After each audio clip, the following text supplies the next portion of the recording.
Good morning, boys and girls. Happy Tuesday. This is Mr. K. I hope all is well with you. And my goal yesterday was to give you a very simple task of going outside on a beautiful day. And I hope you were able to do that. Today's a little gloomier, so yesterday was the perfect day. And your instructions were to go outside and get some spoonfuls of dirt.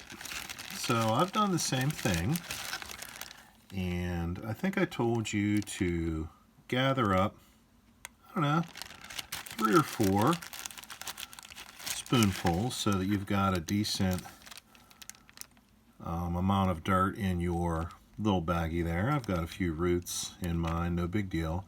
As long as you got a few good clumps of dirt for the mud painting. So what I'm going to do is I'm going to set this aside. I'm going to keep it sealed and ziplocked until probably, let's see, today's Tuesday, probably Thursday. Okay, because today and tomorrow we're going to push our pencil around and use our eraser. We're going to start the Grizzly Bear sketch, and the mud painting will be added to our piece come Thursday. I'm thinking today and tomorrow we can sketch things out, and then we can really do a good job on Thursday with the mud painting, and then Friday we will add any remaining details. So let's get started, okay? Simple supplies today, basic paper. If you can see, I have kind of oriented and positioned my paper in a portrait mode, vertical, straight up and down, okay? So the grizzly bear is going to be perched up on a pedestal, a rock in the forest, okay? So it's not going to look like a whole lot today. I'm going near the top of my paper, by the way. It's not going to look like a whole lot today. It's going to be more a bunch of gestural shapes, but that's okay. You know that good artwork is a process. So here I am with a gestural circle, and within that gestural circle I'll go with some reference lines, one curved and vertical and the other curved a little bit downward, horizontal.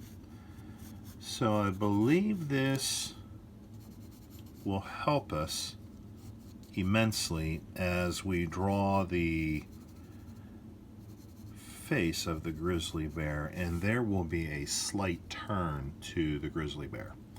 Okay, now sort of interlocking and intersecting slightly will be a larger center circle for the upper portion of the grizzly's body. Remember, do your best, have some fun. These lines are sketchy right now, not real definitive. I'm not worried about any particular final resting place for any of these marks.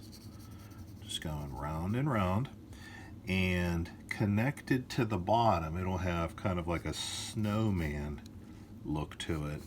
The bottom circle for the lower portion of the grizzly, the rear end, etc., will be just slightly smaller than the midsection circle. Okay, so the smallest one would be the head, the largest one would be the center circle, and the smallest would be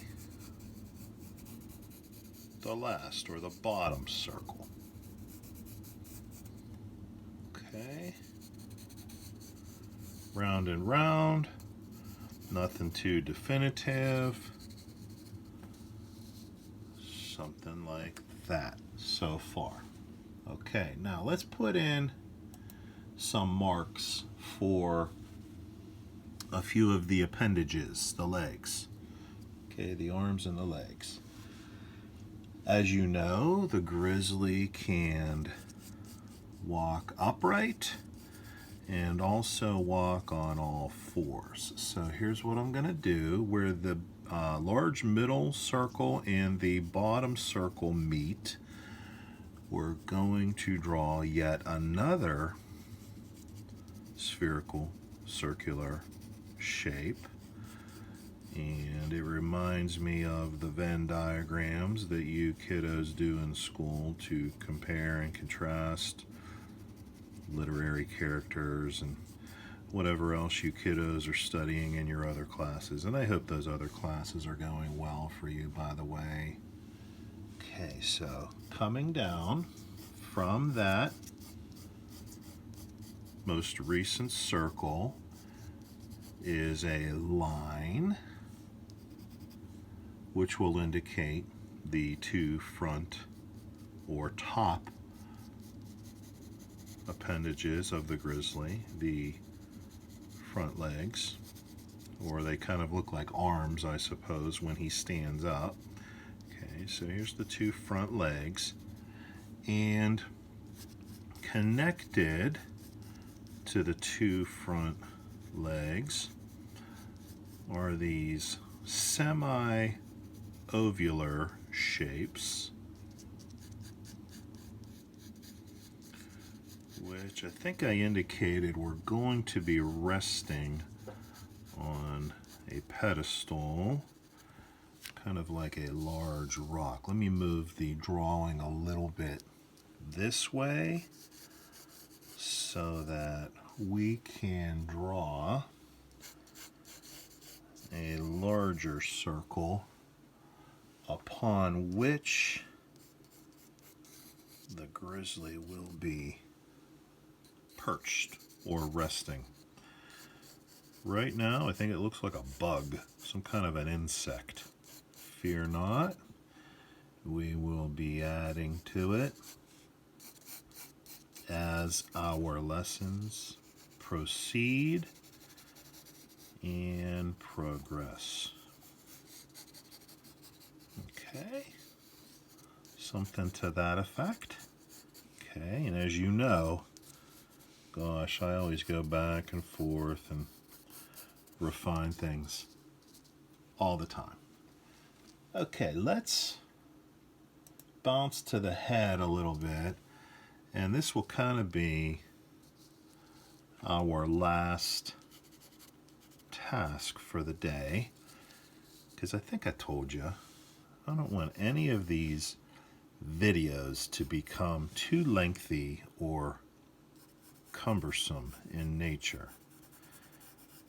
I try to make them anywhere between 10-15 minutes or so. Beyond that, it gets a little too I don't want to say challenging, but becomes a little too much all at one time. Okay, so here's what I'm doing. Where these two lines meet, I'm kind of carving out a little bit of the snout. And at the end of the snout, it reminds me of kind of like a teardrop or gum drop shape. Okay, and coming down from the nose is a backwards L shape, which kind of turns into the mouth. Hopefully you can see that. Underneath the mouth, there's an extra layer, kind of like the bear's chin, if you will. And that just kind of turns into this little hook or U shape. Down from the chin, we're going to put on some jaggedy fur a little bit. Reminds me of one of our early tasks of drawing those cartoon characters. Sometimes we would put jaggedy fur and jaggedy marks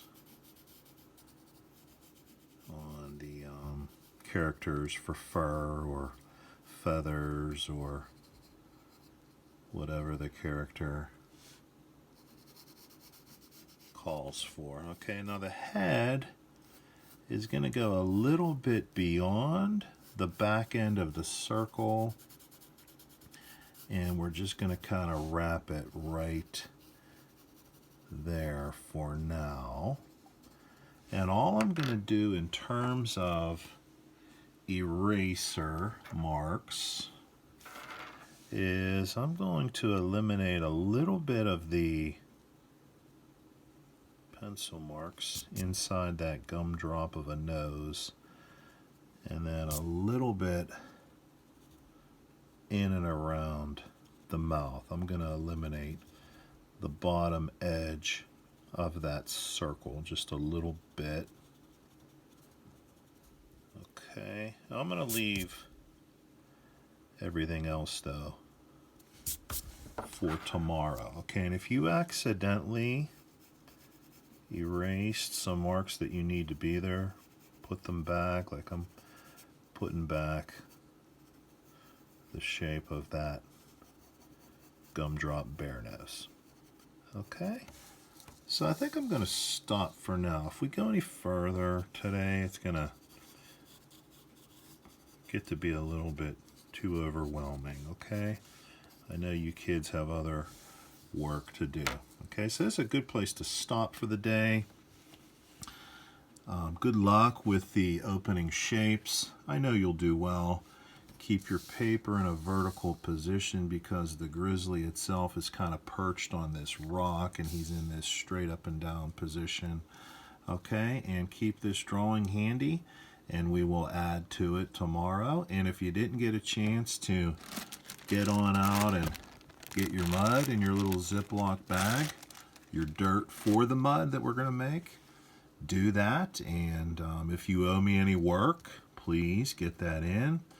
The grades are being transferred to Skyward and we don't want anybody to have any zeros. Okay?